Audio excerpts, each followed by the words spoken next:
Beleza, pessoal. Na última aula, então, na verdade, eu acho que essa daqui, talvez a aula de amanhã, vão ser as últimas aulas correspondentes à estrutura tracionada, né? Na verdade, aula de exercício, basicamente. Então, dando continuidade, deixa eu só me situar aqui.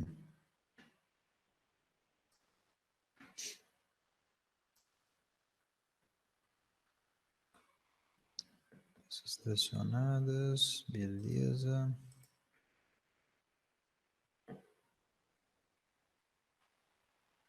Tá aqui. Bom, na última aula, a gente chegou a resolver, né, discutir um pouquinho sobre esses dois exemplos, que na verdade seria o exercício da letra A e o exercício da letra B. E, basicamente, nas demais estruturas, né, que são os elementos da letra C e da letra D, o comportamento ele é bem similar. Então, consequentemente, eu vou dar uma passada geral aqui nesses dois aspectos para a gente poder ir para um outro exercício que eu acho mais interessante. E eu vou deixar para vocês fazerem, então, esse exercício da letra C e o exercício da letra D. A única coisa que acontece aqui é que, na verdade, a gente tem basicamente uma estrutura agora presa, uma estrutura em U, na verdade, um perfil U. Esse perfil U, ele está parafusado na alma, então, consequentemente, nós temos 3 parafusos. Ô, Rafael, Fala, desculpa Silvia. interromper, boa noite, tá joia, Boa né? noite, beleza? Da última aula que você fala, foi a que você gravou? Não, eu não cheguei a gravar não, Silvia, porque como é uma aula só de exercício, aí eu vou deixar essa aula de gravação se eu precisar dar uma complementação de conteúdo, tá? Eu falei que eu ia Entendi. gravar. Porque se eu fosse gravar essa aula, eu acho que ficaria sei lá, Indeciso, confuso. não é nem, porque às vezes não dá muita oportunidade para vocês perguntarem ou interagirem. Então, vou Entendi. deixar essa aula para, às vezes, um exercício, às vezes às vezes uma teoria ou um ponto específico aqui da matéria. Aí eu acho que, às vezes, até semana que vem, talvez, mas aí você pode ter certeza, eu vou postar para vocês ainda, tá bom? Não, beleza, obrigada. Nada. Então, basicamente, quando a gente vem para esse exercício, que é o exercício 3, né, o exemplo 3 da letra C, onde o perfil a ser analisado é um perfil U, conectado então por 6 parafusos, um perfil tracionado, e pede para verificar. Então, pessoal, só lembrando que toda verificação de perfil, quando a gente fala dentro do contexto de elemento solicitado à atração, a gente vai lembrar que a gente vai cair naquela regrinha básica de análise de seção bruta, depois análise da seção efetiva propriamente dita, né, que seria aquela seção no qual a gente desconsidera os furos, né, e a possibilidade de ruína é justamente um rasgamento da chapa. Então, ou vai escoar ou vai rasgar aquele meu elemento na conexão, lá na ligação. Então, basicamente, quando a gente está falando de estrutura tracionada, a gente está falando dentro desses dois contextos. E, por último, que a gente ainda não chegou a fazer esse exercício de hoje, a gente faz uma análise quanto à perda de estabilidade global da minha peça, que é uma análise quanto à flambagem desse meu elemento. Então, por isso, aqui, né, nesse exercício propriamente dito, a gente basicamente analisa o contexto de ruptura dessa seção, ou escoamento ou ruptura da chapa. O que vai variar, obviamente, são as tipologias de perfil. Se tratando do perfil da letra C, um perfil U de 152,4 por 2,2. Então, o fabricante ele já traz para a gente as informações, algumas informações essenciais. Então, fica aí de informação a priori, né, para a gente dimensionar. Eu vou passar esse PDF para vocês, tá? Eu fiquei devendo ainda na última aula, mas eu estava só esperando dar essa passada geral para vocês terem esse PDF sem essas restrições, digamos assim. Então, qual que é o processo? Primeiro ponto, perfil U, já tenho as informações do fabricante, ótimo, eu vou para as duas análises. Primeira análise, escoamento da seção bruta. A área da seção bruta, o fabricante me dá, está aqui, ó, 15,5. Tensão de escoamento foi dado lá no início do exercício, 345 MPa. E 1,1 é o coeficiente minorador do esforço lá das nossas equações básicas. Quando a gente vai agora para a ruptura da seção líquida, necessariamente a gente vai cair dentro de uma condição no qual, vamos colocar assim, a dificuldade maior, o processo de cálculo maior está em determinar esse coeficiente ponderador da distribuição das tensões, né, do fluxo de tensões na seção transversal. A área propriamente dita, a gente viu que não é tão difícil a determinação, né? A área líquida, né, da minha seção transversal. Então, vou pegar aquela seção bruta, vou descontar basicamente os furos da minha seção. Então, se eu vier aqui, ó, eu tenho 2 furos sequenciados, todos os furos eles estão sequenciados, tá bom? Então, a ruptura que eu estou prevendo é segundo essa seção. Então, vamos tentar desenhar esse perfil aqui para tentar ser mais claro quanto ao que está sendo feito. Ó, um furo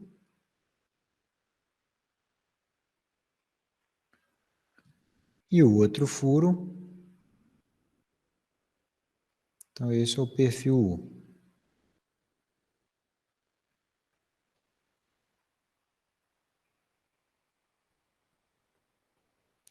Então, essa área que eu estou determinando a partir de agora é essa daqui, ó. Eu estou descontando os furos, né, com seus devidos, com seus devidos, suas devidas considerações, né, suas devidas aberturas.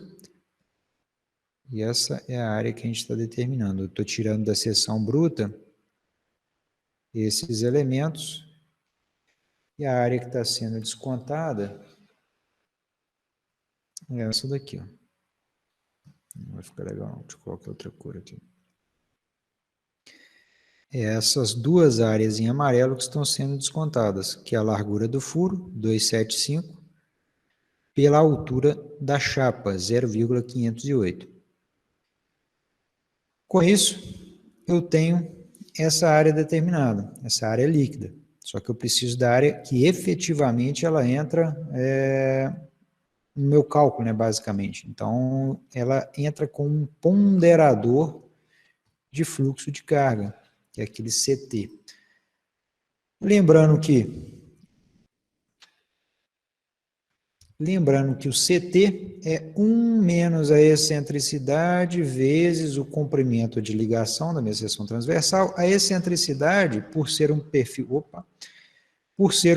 tabelado, não é um perfil conjugado, então, consequentemente, a gente já tem essa excentricidade, que é a determinação da distância até o centro de gravidade, que é esse XC, ó, pré-determinado. Então, a distância do centro de gravidade, né, da minha face de cisalhamento até o centro de gravidade é 13 milímetros. Então, consequentemente, substitui na fórmula, eu tenho duas sequências de furo, uma sequência, segunda sequência, o exercício me fala que o distanciamento entre eles é 80 milímetros, consequentemente, eu tenho 160 milímetros de distância do furo. Então, o comprimento de ligação, 160 milímetros. Está aqui, ó. Então, nós temos como coeficiente o CT, né, 0,92, que multiplicado pela minha área efetiva, minha área líquida, desculpe, eu vou ter, então, minha área efetiva dado por 0,9, aí perceba um detalhezinho aqui, ó. 0,9, 90% de 12,71. O que quer dizer isso? Meu CT, vocês vão lembrar que ele variava de 0,6 a 0,9, não era isso? Então, consequentemente, a gente adota o limite inferior, né, mais próximo do valor determinado. Então, consequentemente, eu tenho uma redução aí de 10% da distribuição do fluxo de carga na minha seção transversal. Consequentemente, a área a ser utilizada na determinação da resistência da área líquida é só 11,44 centímetros. Lembrando que ruptura da área líquida, a gente leva em consideração a área efetiva vezes a tensão última, que era 450 MPa, lá nos dados do exercício, aqui, dividido por 1,35. Então, 1,35, área última, e tensão última e a área efetiva. Então, no final das contas, nós temos como resultado duas resistências a serem avaliadas. Quais resistências são essas? A resistência da área bruta e a resistência da área líquida. 381 quanto à resistência da área líquida, quanto 486,14 quanto ao escoamento da seção bruta. Consequentemente, a gente vai ter como referência o menor valor das duas. O menor é 381,3. Qualquer solicitação que é o NSD superior a esse valor, leva a sua estrutura ao colapso. Essa é a ideia. Acabou a análise aqui? Para esse exercício, sim. Porém, qual outra análise que é feita nessa estrutura? A análise quanto à esbeltez, que a sua peça, basicamente, ela pode perder resistência ou estabilidade. Se ela perde estabilidade, ela perde resistência quanto a qualquer solicitação, qualquer carregamento, né? Então, basicamente, são 3 análises a serem verificadas. Dentro desse exercício não é feito a análise de esbeltez, a gente vai para um exercício agora no qual a análise de esbeltez ela é relevante. Esse outro eu vou deixar para vocês, que é o... Cadê? Essa letra D, eu vou deixar para vocês desenvolverem. E tem aqui a solução, obviamente, né? Vocês vão receber, mas aí pode ficar à vontade, e a gente esclarece. Havendo um tempinho hoje no final da aula, a gente discute um pouquinho também. Mas é que eu quero mostrar para vocês um outro exercício, que é esse exercício aqui. Pessoal, até agora dúvida? Silvia, Pamela, tranquilo, Paulo, beleza? Tá indo. Não, tá aí não. Tem que entender que, basicamente, Silvia, vamos lá, vamos tentar... Desenvolvendo assim juntos, eu tenho mais facilidade de entender. Não, assim, o negócio é pegar para fazer, né? Na hora que pega para fazer, às vezes surge a dúvida e tudo mais. Isso. O negócio é o seguinte, vamos entender que quando a gente está falando de barras tracionadas, a gente vai ter um fluxo certinho, né? Um fluxo bem determinado, igual eu apresentei para vocês. Deixa eu ver aqui, ó, que isso daqui facilita muito o entendimento.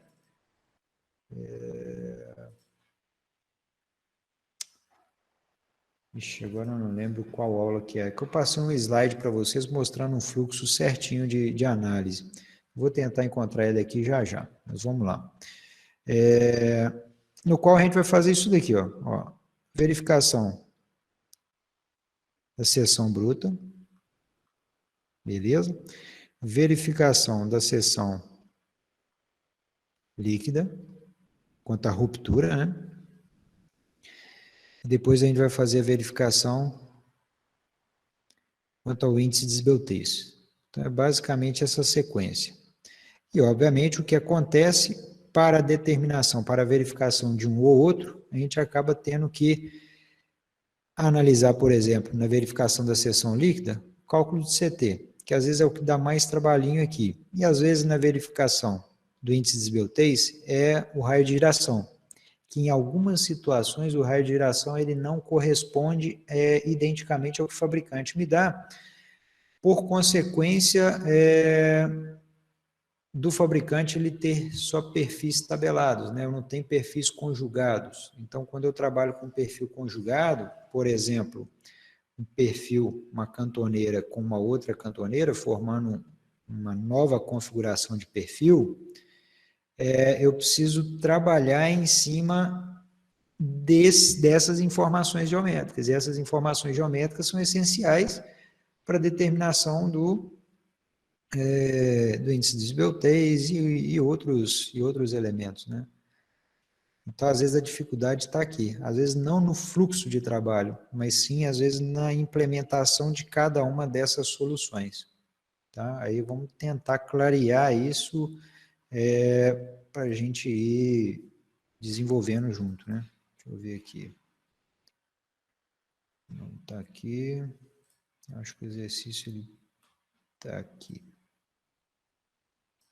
Isto. Bom, vamos lá. Ó.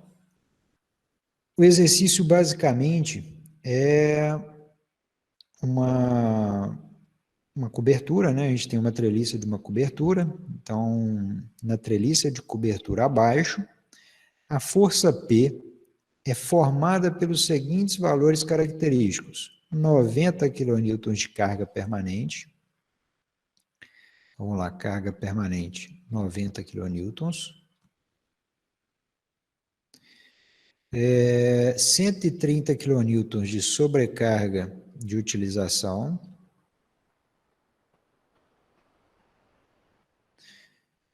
80 kN decorrente de equipamento.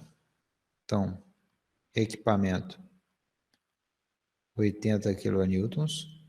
Está aqui, ó, apesar de móvel, permanece local por longos períodos de tempo. Então, beleza. Será verificado a barra AB, eu vou mostrar ainda em desenho maior aqui, ó, mas a barra AB é essa barra aqui de baixo, né, que a gente chama de banzo inferior. Então, é uma barra que tem 6,60 metros. Então, será verificada a barra B para a força axial de tração em perfil duplo U, 76,2 por 6,11. Para uso normal da estrutura, considerando as ações variáveis agrupadas, tá? Empregou-se então o aço A572, grau 50, e os parafusos possuem diâmetro de 19 milímetros. Beleza. Então, vamos entender isso. Aqui no banzo inferior, que é essa barra AB, o exercício está falando que ela é uma composição de dois perfis U, que é o perfil U76,2 por 611, né? 6,11 centímetros. Desculpa, milímetro. Então, naturalmente, a gente vai ter um perfil conjugado dessa natureza. Joia. A ligação desse perfil é com dois parafusos na alma desse meu perfil U e distantes 60 centímetros um do outro. Beleza. Olha só que legal, ó. Chapa 8, né, já está mostrando para a gente qual que é o distanciamento de cada um desses perfis. Então, já é uma informação adicional do nosso exercício. Então, quer dizer que eu tenho distanciamento aqui entre um perfil e outro, proporcionado por uma chapa, acho que é 8 milímetros. Então, vamos para as nossas considerações. Quais são as considerações iniciais que são necessárias a gente lembrar, que vem lá da resistência dos materiais, que, querendo ou não, ele é recorrente aí no nosso dia a dia de cálculo. Primeiro, raio de giração. A gente tem que entender o raio de giração, agora a gente vai representar pela letra R minúsculo, é a raiz do momento de inércia pela área. Tanto o raio de giração na direção em torno do eixo X e do eixo Y. Momento de inércia basicamente, né, quando a gente tem seções retangulares, o momento de inércia ele é de fácil determinação. Porém, quando a gente tem seções compostas, a gente tem que utilizar o teorema dos eixos paralelos. Então, necessariamente, a gente tem um somatório dos momentos de inércias mais a distância do centro de gravidade, do meu ponto de análise até o centro de gravidade da seção que eu estou considerando, vezes a área daquele elemento que eu estou considerando. Então, é o somatório dessas composições de área na minha seção transversal. Então, tá. Então, perceba que o que eu tenho é isso daqui. Pessoal, até agora, entenderam o problema? Não falei nada ainda de carregamento. Pode falar, Silvia? Não, entendi. Eu ia falar que você Beleza. Joia. Então, não falei nada de carregamento ainda, que vocês viram que a distribuição de carregamento aqui ela é meio diferente, né, e tudo mais, mas a gente vai para a determinação das propriedades geométricas que são essenciais aí para para a nossa determinação. Então, nosso probleminha é este daqui. Aqui não dá, peraí. O nosso perfil é este daqui, tabelado. Deixa eu colocar aqui para a gente enxergar, beleza. Então, eu tenho a área bruta de um perfil é 778, consequentemente, o perfil dobrado é 15,56 centímetros quadrados. Lembra que eu tinha uma chapa de 8 milímetros distanciando um perfil do outro? Ó. É o conector desse meu perfil, né? O conector da ligação, na verdade, é o que compõe a ligação nesse meu perfil. Então, beleza, a distância entre um perfil e outro é 8 milímetros. Vindos lá do meu probleminha, lá da minha tabelinha do fabricante, né? Cadê o meu raio de giração? Aqui, ó, meu raio de giração em torno do eixo X, tá aqui 2,98.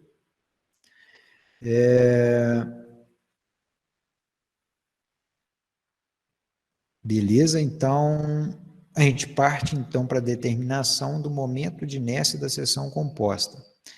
Como eu tenho aqui uma seção dobrada, né, consequentemente o somatório do teorema dos eixos paralelos para essas duas seções, e se eu fizer o somatório desses dois elementos que são idênticos, é nada mais do que multiplicar por 2. Então, isso daqui representa justamente a minha seção transversal, o dobro dessa minha seção. Momento de inércia, cadê? Momento de inércia em torno do eixo Y, 8,2, de um perfil, mais, vou voltar aqui na minha equação, ó, DH, na verdade o DH está aqui, né? Minha área 778, ó, minha área, aqui é meu I de Y, e aqui a distância, tanto dessa minha seção e dessa minha seção, né? Essas duas seções elas são equivalentes ao quadrado, né? Vai me dar aqui, cadê o meu centro de gravidade? 11,1, está aqui, ó, 11,1, mais 0,8, que é esse elementozinho aqui, dividido por 2. Então, a distância dessas minhas áreas, né, que seria a composição desse perfil C, até o centro de gravidade, ao quadrado. Então, esse daqui é o meu D ao quadrado. Então, momento de inércia, área, distância até o centro de gravidade da minha seção ao quadrado, dessa minha seção unitária, né, não de seção composta, de seção unitária. A gente tem, então, um momento de inércia da seção composta dado por 51,8 centímetro a quarta. Beleza, então isso daqui é uma informação que eu vou precisar para a determinação do meu raio de giração. Aí você pergunta, pô, mas para que você está determinando o raio de giração, né? Isso daqui, gente, vai ser um dado essencial na hora que a gente for analisar o ex-beltês da minha seção. Porque a esbeltez da minha seção, ela é nada mais do que L sobre o raio de giração. Então, consequentemente, eu preciso determinar um raio de giração para depois compatibilizar com o que a norma prescreve sobre a possibilidade de ruptura quanto à perda de estabilidade global. Então, meu raio de giração 1,83. Então, a gente vai guardar esse valorzinho. Aqui a gente já até usou, né, mas também é um outro valor determinado, e a nossa área da seção bruta. São valores ainda a serem empregados no nosso probleminha. Beleza, então até aí eu já determinei as propriedades geométricas nas quais a gente vai aplicar aí na nossa composição. Eu parto agora, então, para a sequência de análise dos esforços propriamente dito. Então, se eu vou analisar esforço, eu preciso saber a priori qual é a carga solicitante nesse meu elemento, ó. Porque eu sei que a carga P aplicada no ponto C, ela vai gerar um esforço na barra AC, não sei se é de compressão ou se é de tração, vai gerar um esforço na barra BC também, que eu não sei o que é, nesse montante, e ainda vai gerar um esforço nessa minha barra AB. Então, o que a gente faz na prática, propriamente dito, você pega essa sua estrutura e faz o equilíbrio de nós. Ao fazer o equilíbrio de nós, a gente vai perceber que aquela minha barra B, ela vai estar sendo solicitada por um esforço de tração de 289,63 kN. Uma outra saída é a gente pegar os esforços e levar para o F2. Né? Você faz o equilíbrio de esforços lá no sistema F2, você vai ver que sua barra está sendo solicitada por 289,63 kN. Beleza, mas qual que é a origem, então, desse carregamento?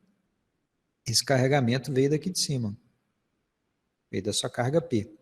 Só que lembra que aquela sua carga P, ela foi, de certa forma, classificada, né, não como uma carga única, uma carga de 90 kN. Na verdade, você tem uma composição de esforços. O probleminha fez isso para poder incentivar vocês a praticarem a combinação de esforços. Se eu tenho uma carga permanente, ora essa carga permanente pode, né, ela deve ser tratada como necessariamente com um ponderador 1.4, né, um majorador de esforço. Então, uma combinação relevante para o nosso dimensionamento, assim como a sobrecarga de utilização. Porque até então ele não falou que essa sobrecarga de utilização, ela tem alguma variabilidade, né, ou ela possa atuar de forma favorável ou desfavorável. Então, a gente vai considerar ela atuando de forma desfavorável. E esse carregamento de 80 kN, que é considerado como um carregamento variável, porque ele fala assim, ó, uma carga de 80 kN, que apesar de móvel, permanece por longos períodos, porém é uma carga que tem uma variabilidade no tempo, diferente da sobrecarga e diferente da carga permanente. Então, eu vou tratar as duas de forma desfavorável, vou tratar essa daqui também de forma desfavorável, porém eu vou utilizar um ponderador de tal forma que leva-se em consideração ou agregue no meu dimensionamento essa variabilidade. Então, aqui no exercício, né, foi sugerido a utilização do ponderador de 0,7, porém, obviamente o exercício ele não deu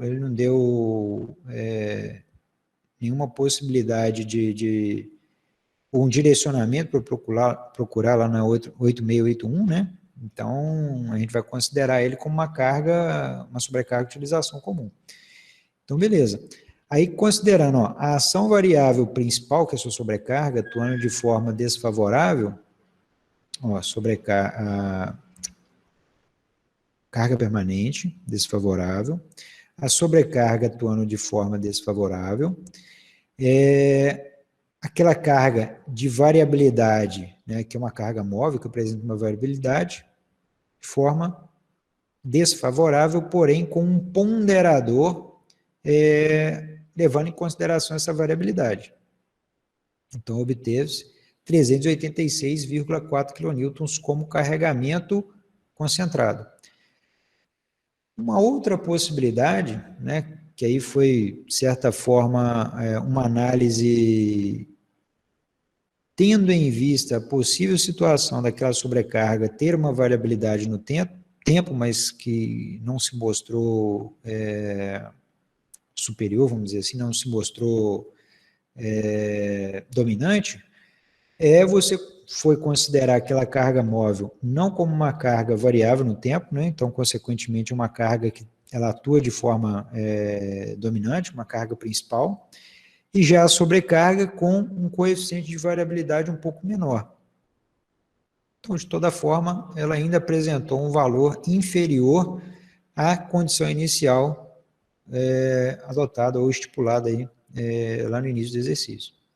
Então, consequentemente, mesmo com essas duas combinações realizadas, a primeira combinação foi a combinação mais desfavorável, então é justamente a combinação que a gente vai utilizar como regra de cálculo. Então, é como se eu tivesse aquela carga P de 386,4 kN atuando na minha estrutura e, consequentemente, a gente analisa todos os esforços nas barras e como a nossa barra foco, né, que seria o nosso objetivo, a análise da barra AB, a gente vai verificar apenas a solicitação de 289,63 naquela barra.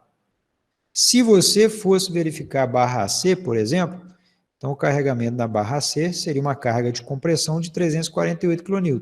Não é o caso, você não vai aplicar essas equações que eu passei para vocês agora, porque essas equações são especificamente para barras tracionadas, que é o caso da nossa barra AB, tá bom? Até aqui tranquilo, pessoal? Dúvidas? Beleza? Então tá bom. Bom, visto isso, eu não vou fazer aqui o equilíbrio de nós, né? Vocês já estão cansados de desenvolver, né? Mas no dia a dia o que a gente faz é, usa o F2, que é rapidinho, você acabou, o F2 ele não determina a combinação de esforços, mas ele faz essa análise de esforços para vocês. Falando nisso, o F2 está afinado, está legal? Todo mundo sabendo? Mais ou menos, né? A gente usa bem pouco. Então, vamos ver aqui, ó. Vamos tentar. Deixa eu ver se eu consigo aqui, a geometria tá bem definido. Tá, vamos tentar fazer como se fosse um estudo de caso, né? Não sei se eu vou conseguir aqui. Deixa eu ver aqui. Beleza, enquanto carrega.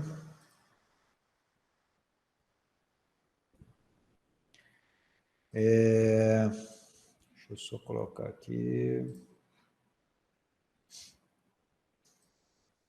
Bom, o F2, basicamente, ele... Opa, deixa eu só fechar aqui. Só, beleza.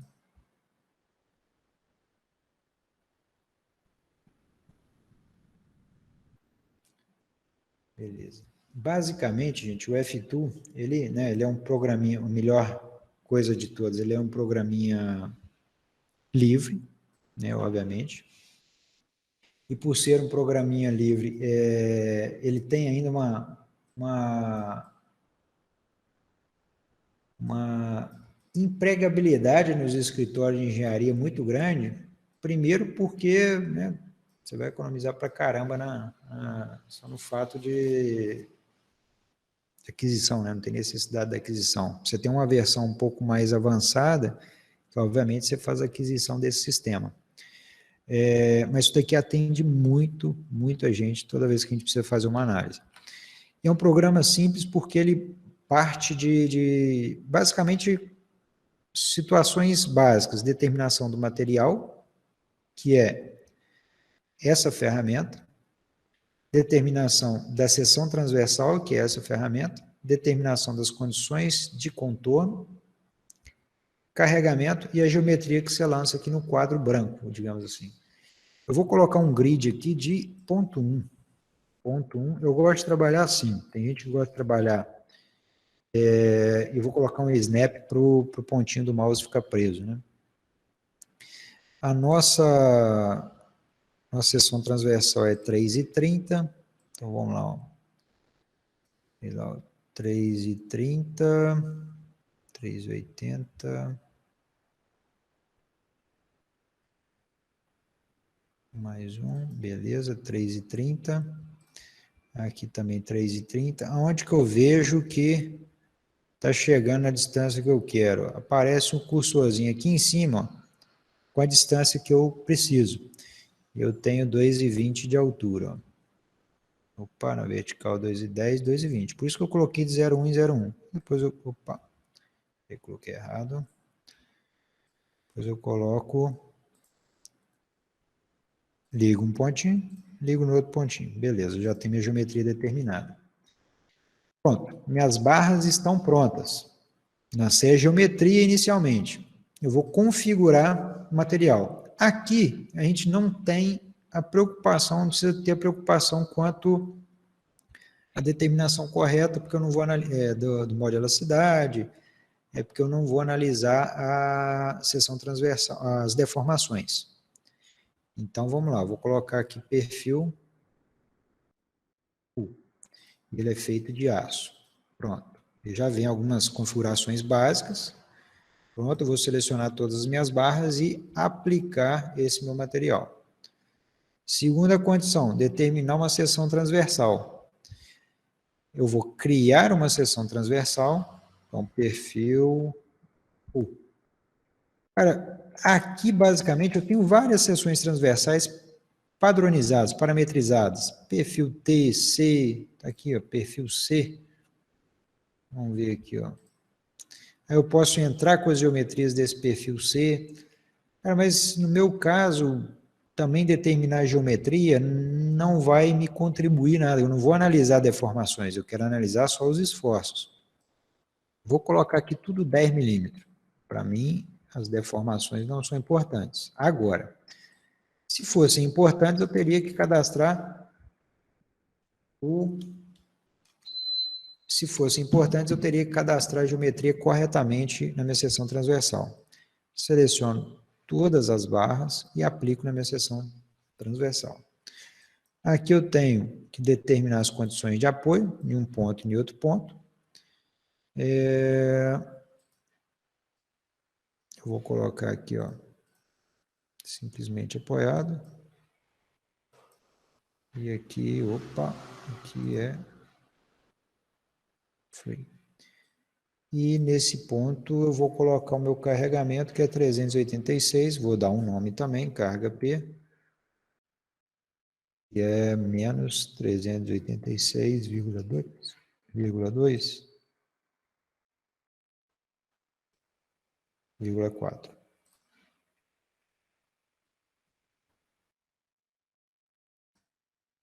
Vamos ver se vai dar certo. Treliça, tem que salvar ele na área de trabalho. Está dando aqui.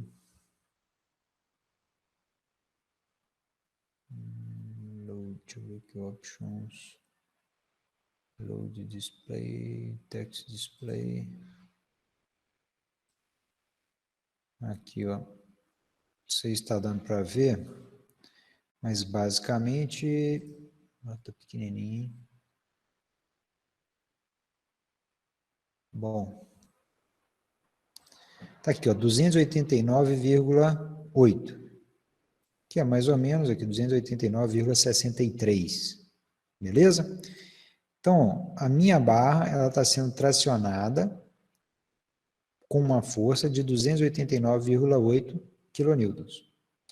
Então, a gente acabou de fazer como se fosse o equilíbrio de nós, né, utilizando o sisteminha F2, e a barra central, basicamente, ela não está solicitada. Somente as outras duas barras, comprimida, comprimida, tracionada a barra AB. Beleza. Então, feito isso, a gente, então, prossegue com o dimensionamento, com a verificação, obviamente. Eu sei que minha barra está tracionada com 289,63 kN. Eu quero saber se aquele perfil conjugado ele é suficiente ou não quanto a esse esforço de tração. Qual é o próximo passo? Próximo passo, tá aí, ó, verificação da área da seção bruta, escoamento da seção bruta. Primeira pergunta que vocês vão fazer depois que a gente determinou todas essas informações. A seção bruta, fora lá da sua ligação, né? Ela vai escoar, primeira análise, a mais fácil. Quando ela vai escoar? Quando você tiver a área da seção bruta, vezes tensão de escoamento dividido por 1,1, você tem a sua resistência. Se aquele esforço solicitante na sua barra for maior do que o esforço resistente da sua chapa, ela vai romper. Então, o que a gente vai fazer? Aí, ó.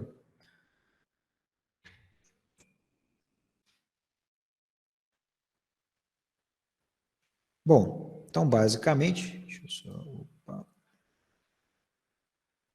Peraí, deu pau aqui, deixa eu só fechar esse F2 que ele travou aqui. Tá dando para escutar aí, beleza? Tá, né? Meu mouse travou ali, rapaz. Beleza? Tranquilo? Ah, não, beleza. Então tá bom. Deixa eu abrir aqui. Beleza. Bom, então o que a gente vai fazer a partir de agora já que eu tenho a seção bruta, né, a seção longitudinal, que veio lá do probleminha nosso, ó, tá aqui, 15,56. Então, eu venho aqui, 15,56, já foi dado, 345 MPa, gama 1,1. Então, eu tenho uma resistência quanto ao escoamento da seção bruta, 488,2. Cara, atende perfeitamente. Por quê? Porque a solicitação na minha barra é 289,63. Eu estou com resistência ao escoamento de seção bruta sobrando. Não está bom demais. Segundo passo, a gente vai analisar, então, o escoamento da seção líquida. Já no escoamento da seção líquida, eu vou avaliar as condições lá na minha ligação. Eu sei que a solicitação é 289,63. Eu quero saber qual é a resistência desse meu elemento. Se eu conseguir verificar que um é maior do que o outro, né, a resistência é maior do que a solicitação, então bom demais. Nessas condições, eu já tenho a tensão de ruptura, tensão última, eu já tenho o gama 2, o 1,35, falta eu determinar a área efetiva. A área efetiva leva-se em consideração, na verdade, a área líquida, né, basicamente. Desculpa, a área efetiva, porque a área líquida a gente vai considerar e a área efetiva leva em consideração a multiplicação do CT. Então, para eu determinar a área efetiva, eu preciso do ponderador da distribuição do fluxo, né, para eu saber daquela área líquida, toda ela, de fato, ela é resistente ou não. Eu preciso calcular minha área líquida. Minha área líquida, a gente viu que basicamente são 2 furos, deixa eu ver. Ó, é um furo, né, então eu vou ter a ruptura em uma seção, então, consequentemente, eu vou descontar um furo da minha seção transversal.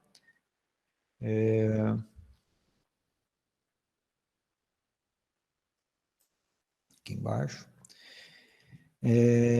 Deixa eu ver aqui. Então, nós temos 19 milímetros mais 3,5 de folga, dando um total, né, um furo com 22,25 centímetros. Nós temos 2 perfis U, então cada perfil contribui com uma área de 778, e cada perfil está furado uma vez, e a espessura da chapa 0,432. Então, eu tenho uma área líquida de 13,62.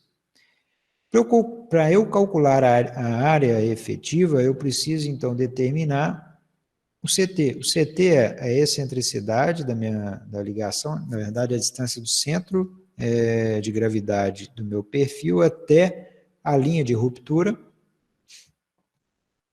1,11, conforme a gente viu aqui, ó. Centro de gravidade desse perfil até a linha de ruptura, 11,1. Lembra que eu tenho aqui, ó, meu cisalhamento ocorre nesse plano, então, consequentemente, a distância do centro de gravidade até o plano de ruptura é 11,1.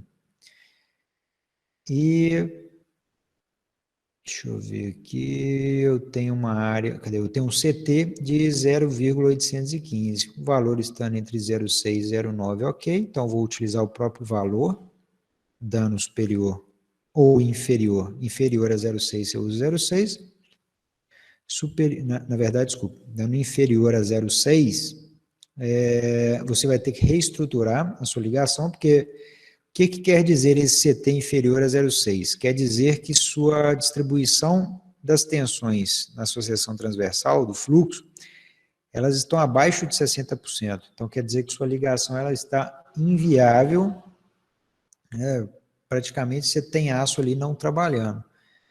E estando acima de 0,9, você vai utilizar por segurança 0,9. E é isso, a área efetiva, obviamente, né? Uma vez que você determinou que seu CT é 0,815, então você vai pegar sua área líquida, multiplicado pelo CT, eu tenho uma área que efetivamente participa da ruptura da seção líquida, 11,10 centímetros quadrados. Pego essa área, substituo ela na minha fórmula, multiplicada pela tensão de escoamento, dividido pelo 1,35. Então, eu tenho uma resistência da ruptura da seção líquida 370 kN. Então, atende perfeitamente. Então, a minha peça não escoa, né? A seção bruta não escoa e a seção líquida não rompe, não rasga. Acabou? Não. Por que não? Porque ainda falta verificação que em nenhum outro exercício a gente fez, que foi a verificação de estabilidade global. Conforme eu falei para vocês, a verificação de estabilidade global ela parte do princípio de analisar o comprimento de flambagem dividido pelo raio de giração. Então, quando a gente analisa a flambagem, é comprimento dividido pelo raio de giração. Comprimento de flambagem é isso que muitas vezes o pessoal dá uma dúvida, né? Bom, que basicamente é essa marmota aí que eu fiz para vocês? Basicamente o exercício nosso. Então, a gente tem uma carga P aqui em cima, parte de baixo livre, né? O que eu quero mostrar para vocês é como determinar o comprimento de flambagem. Se a gente ver aqui na lateral, comprimento de flambagem nessa direção, em torno, vamos colocar aqui, ó, em torno desse eixo de rotação. Ó, esse eixo de rotação, eu vou pegar essa minha chapinha e fazer... Ei, caramba. Eita,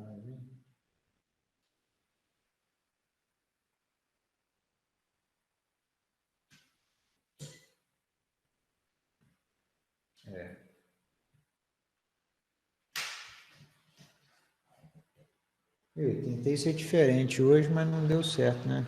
Tentar fazer um negócio legal, mas... Vamos lá. Vamos lá, ó. Em torno... Deixa eu pegar esse trem aqui. Vai ficar legal da gente... Aqui, ó. Tá bom. Vamos ver se eu tenho outro aqui.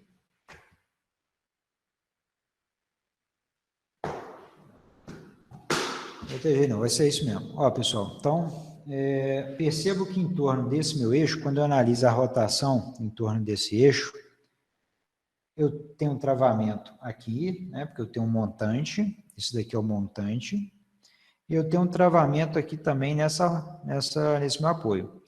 Então, a minha peça, quando ela gira, ela vai girar e ela vai ter um comportamento dessa forma. A flambagem dela em torno desse eixo aqui, ó, desse eixo de rotação, vai fazer isso daqui com a minha peça. Vai fazer ela virar como se fosse um S. Não posso fazer aqui, senão vai dar zebra. É isso. Agora, quando...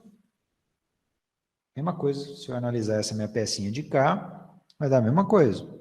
Ela vai formar como se fosse um S para a rotação em torno desse eixo, entrando para dentro da tela. Agora, quando eu analiso a outra direção, eu não tenho nenhum travamento. Isso daqui não trava ninguém. Na verdade, se vocês olharem no exercício, a minha barra ela é de fora a fora.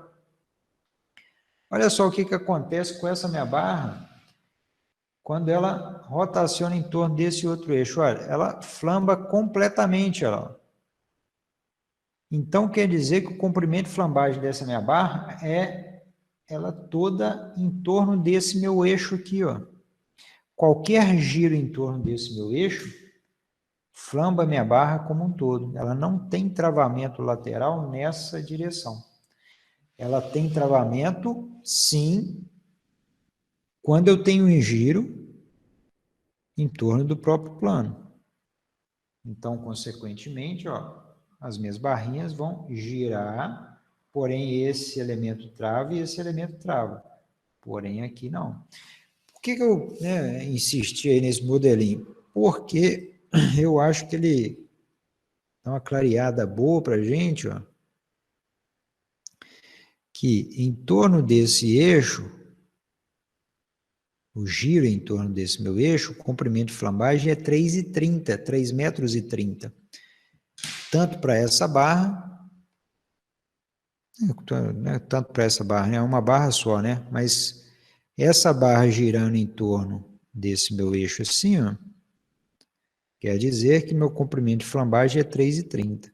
Agora, girando em torno do outro eixo, comprimento de flambagem é minha barra inteira. Então, o comprimento aqui é 6,60. Por isso que aqui vai aparecer, ó, LT, que é o índice de esbelteza em torno de X, você vai ter 3,30. Que é como se fosse isso daqui, né? Seu eixo Y, e aqui seu eixo X. Se você tem as análises, né, as flexões em torno do eixo X, que é em torno desse eixo, girando em torno... como é que é? Deixa eu só fazer a análise corretamente, né?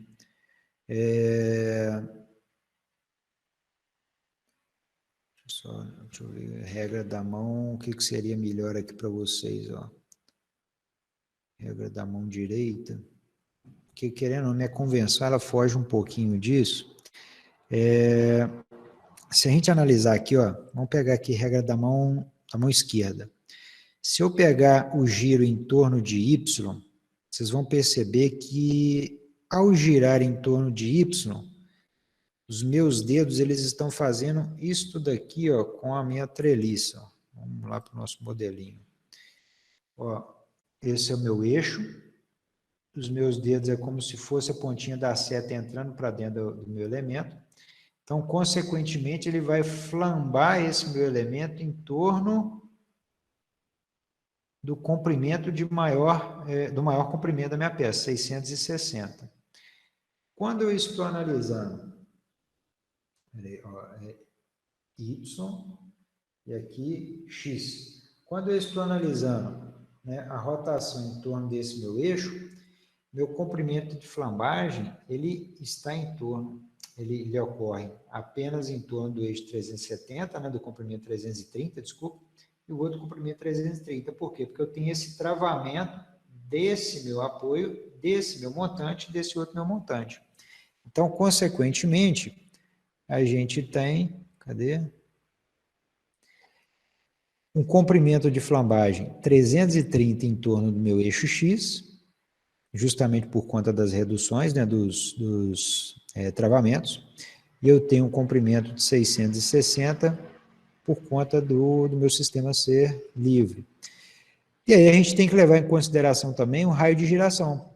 o raio de giração que a gente encontrou, a gente tem um raio de giração em torno de x e um raio de giração em torno de y. Se a gente voltar lá,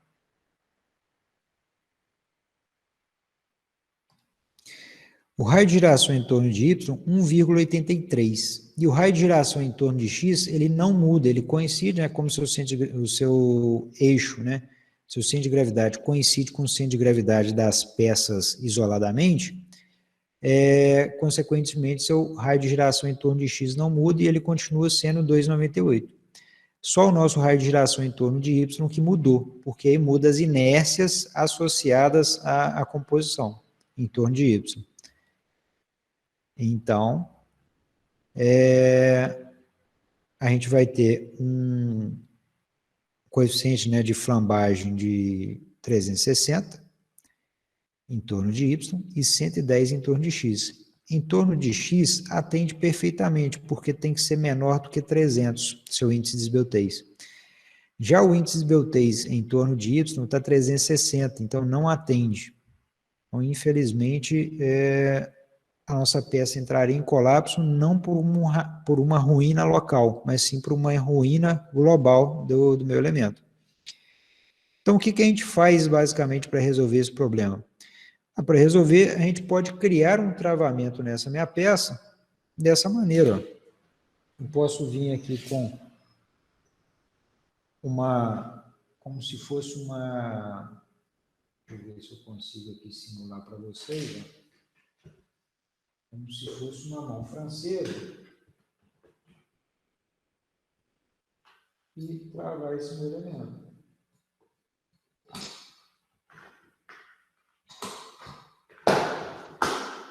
Por exemplo, aqui está a minha estrutura, certo? Eu posso vir aqui, eu posso vir aqui com uma mão francesa e travar essa minha estrutura de tal forma, vou travar de um lado e travar do outro, né? De tal forma que ela impeça o giro dessa minha seção transversal. Em torno do meu eixo Y. Seria basicamente isso. Então, percebo que agora eu estou travando com que esse meu elemento ele se desestabilize de forma global. Então, ao invés dele ele ter esse comprimento de flambagem, essa mão francesa, ela possibilita, então, esse travamento na minha estrutura. Por isso que muitas vezes a gente vê, às vezes, um telhado de madeira, um telhado de estrutura metálica, com aquelas diagonais, né? Aqueles seriam como se fossem tirantes, né? E essas mãos francesas, ela tem tanto a função de travar essa peça, como reduzir o comprimento de flambagem desse elemento também superior. Às vezes esse elemento superior ele tem um comprimento tão grande, que isso daqui, essa mão francesa reduz o comprimento de flambagem nesse ponto, além de reduzir o comprimento de flambagem nesse outro ponto aqui embaixo. Então, ela tem uma função dupla. Então, não sei se deu para clarear, né? Eu tentei usar esse modelinho para poder mostrar para vocês isso, que muitas das vezes visualmente é complicado, né? E o que acontece quando a gente faz isso? O comprimento de flambagem ele sai de 660 e vai para 330. E ao ir para 330, o índice de esbeltez cai para 180. Então, consequentemente, 180 é menor que o índice de esbeltez 300, conforme a gente havia comentado. Então, são essas três análises que a gente sempre vai fazer nas peças tracionadas. Sempre. O que vai demandar, o que vai dar maior dificuldade para vocês, infelizmente, é isso daqui, ó. É você determinar, às vezes, um raio de giração, é você determinar, às vezes, o momento de inércia da seção equivalente. Então, talvez, né, a gente faz, não sei se for o caso, faz uma recordação disso, porque, infelizmente, é o que vai demandar de vocês. Pessoal, dúvidas?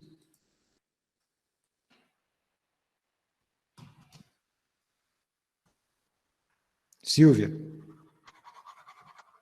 Pamela, dúvidas? Tudo dormindo. Tá tudo dormindo, né? Bom, não, a Pâmela está acordada lá, por enquanto não. Beleza, Pâmela. Aí tem um negócio legal aqui que é o seguinte, cara. E se as ligações fossem soldadas e não parafusadas? O que ia acontecer com a minha estrutura? Basicamente, a ruptura da seção bruta não modifica, né? Porque ambas têm a seção bruta. Já a ruptura da seção líquida, a gente não teria os... tem que praticar depois, isso mesmo. Rafael, Oi, Silvio. só me clareia essa diferença da ruptura líquida e a bruta. Beleza. Quando a gente fala de ruptura da seção bruta, quer só ver, ó, eu vou tentar achar um desenho para você... Desenho não, tentar achar Aqui, pronto. Aqui tem uma ideia legal. É o melhor que está tendo aqui, viu, Silvio? Tá difícil encontrar algo um pouquinho melhor. Quando a gente fala de ruptura da seção bruta, a gente está falando desse princípio aqui, que é o princípio de escoamento da chapa. Escoamento da minha seção. Como eu estou com uma seção, uma barra, está vendo que ela sofre um processo de estricção. Então, essa região aqui acaba formando como se fosse uma rótula, né, na verdade, pensa numa sacolinha do supermercado, na hora que você está esticando, Desgaste, né?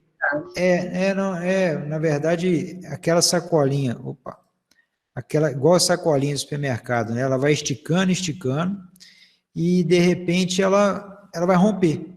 A mesma coisa acontece com aço. Então, quando a gente está falando de tração, a ruptura da seção bruta, a gente está falando daquela sacolinha.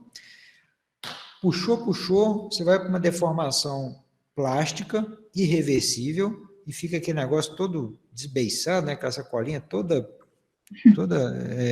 onduladinha assim, né? E ela rompe. O aço vai acontecer a mesma coisa.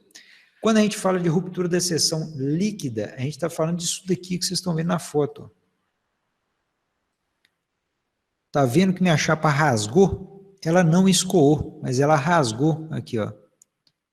Olha aqui, rasgou. Então, isso que é a ruptura da seção líquida que a gente está trabalhando. Ela rasgou aí por causa do parafuso. Na verdade, está sendo tracionado. Uhum. O aço em si ele tem uma resistência boa ao escoamento, então minha seção ela não escoou. Só que a seção fragilizada, digamos assim, né, de menor resistência, é essa daqui. Tanto é que ela escoou, ela rasgou nessa seção. Entendi.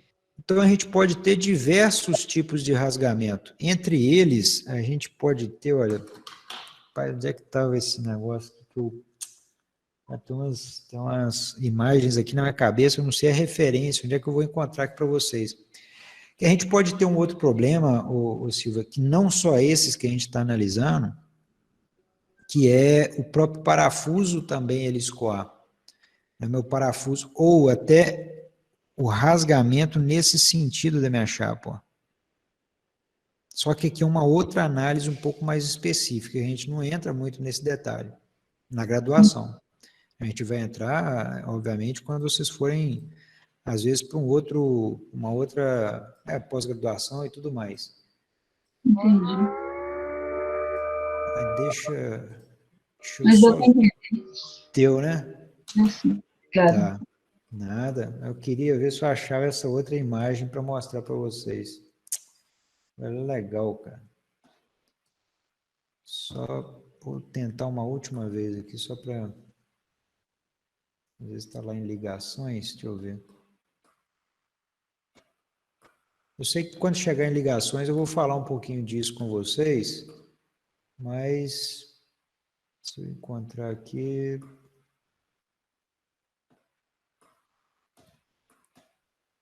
Deixa eu ver aqui, ó.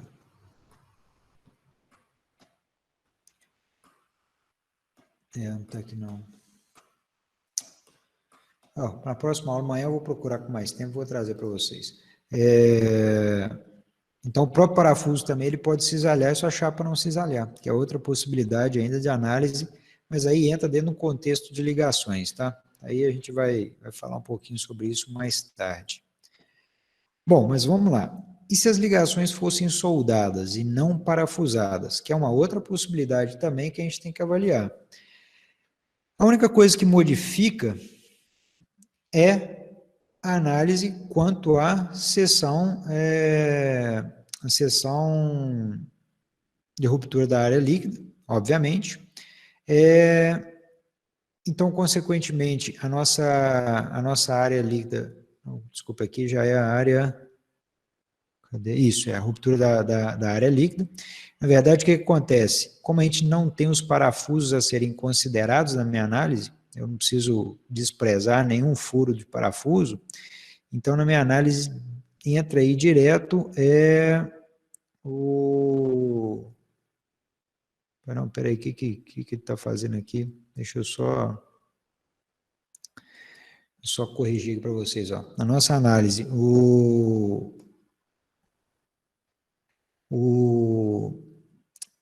a ruptura da seção bruta permanece a mesma, né? Que a ruptura da seção bruta, a área bruta não modifica e tudo mais. Na nossa análise de ruptura da seção líquida, a nossa área ela deixa de ser desprezado os furos de parafuso e, por consequência, eu ainda tenho que considerar o CT, né, que seria a determinação do CT, de forma diferente. Se vocês lembrarem lá do CT para elementos soldados, ele tem são 3 condições básicas de verificação, que aí é outra coisa que os slides não estão aqui nesse computador. Esse que é o problema. Deixa eu ver se está aqui nessa apresentação do Flávio.